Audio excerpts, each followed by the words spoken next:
mag-unpack tayo ng gamit. So, this is how we pack our things. Dito ko pala nilagay yung mga undies ko. Tapos, nagdala ko nito. See? Gagamitin ko sana bathrobe. Kaya lang kasi ang bathrobe, sa loob, hindi ka makapag-lotion. Tapis ka, nakaganon ka. Free ka sa katawan mo.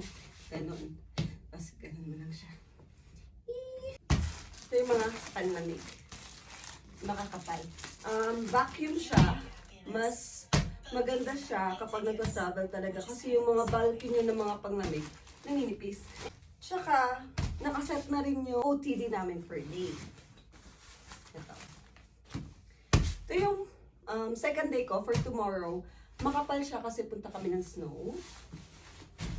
Tapos, eto extra lang to. In case na, depende sa lamig. Mag-change yung isip ko kung mas gusto ko palitan yung OTD ko. Tapos, ito naman yung pag-uwi ko.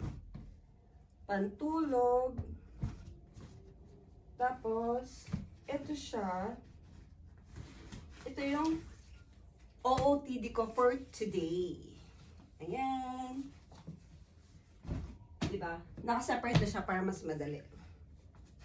Tapos, ito naman yung OOTD ko for third day.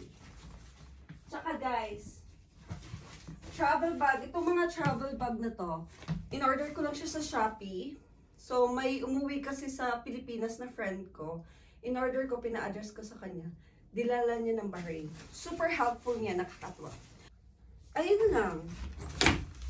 Tapos ito, yung mga extra clothes din, na parang, in case lang, nagdadala talaga ako ng extra.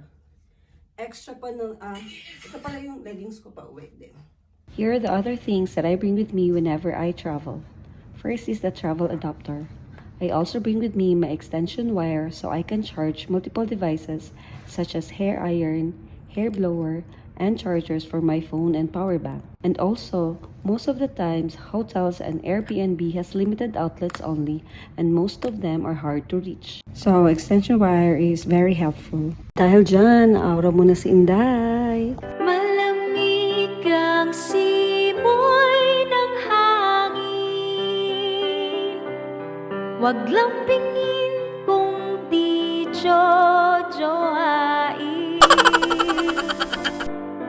Panay text ng wag papagutom. Biglang sa ex di pa